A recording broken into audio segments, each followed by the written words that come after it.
તો રાજ્યમાં હજી પણ વરસાદનું એલર્ટ આપવામાં આવ્યું છે। વાત ભરૂચ જિલ્લાની કરીએ। કાવા ગામમાં ધોધમાર વરસાદથી જળબંબાકારની સ્થિતિ સર્જાઈ। કાવા ગામની પ્રાથમિક શાળા વરસાદી પાણીમાં ગરકાવ થઈ ગઈ છે।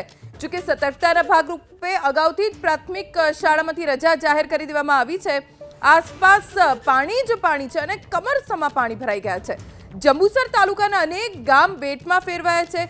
લોકોની સ્થિતિ સૌથી દયનીય થઈ છે। એમાંય ખેડૂતો જેમણે હજારો લાખો રૂપિયા ખર્ચ કર્યો અને હવે તેમના ખેતરો ખેદાન મેદાન થઈ ગયા છે, કેમ કે દૂર દૂર સુધી આપ જુઓ રસ્તો કે પછી આંગણું કે પછી ખેતર મેદાન બધું એક જ સમાન થઈ ગયું છે। પાણી જ પાણી છે।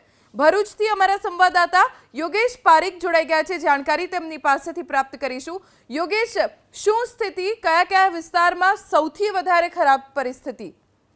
જો ભરૂચ જિલ્લાની વાત કરીએ તો અંકલેશ્વર અને જંબુસરની સૌથી ખરાબ પરિસ્થિતિ થઈ છે। અંકલેશ્વરમાં જે જળ ભરાવ છે એ શહેરી વિસ્તારમાંથી લઈને ગ્રામ્ય વિસ્તારમાં પાણી ભરાઈ ગયા છે। ખેતરોમાં જે જવાના રસ્તા છે ત્યાં પણ પાણી ભરાઈ ગયા છે। જે લોકો ખેતરમાં હતા એ ખેતરમાં અટવાયા છે અને જે લોકો નોકરી ધંધાએ જતા હતા એ રસ્તામાં અટવાયા છે। તદુપરાંત જંબુસરની વાત કરીએ તો ધાધર નદી, નર્મદા નદી, તદુપરાંત ઓરસંગ જે નદી છે તેનું અને વિશ્વમંત્રી નદીનું પાણી આ બાજુ આવ્યું છે, જેના કારણે ગ્રામ્ય વિસ્તારમાં કેટલાક ગામડાઓ જે છે એ છૂટા પડી ગયા છે। જી યોગેશ, આભાર જાણકારી આપવા માટે।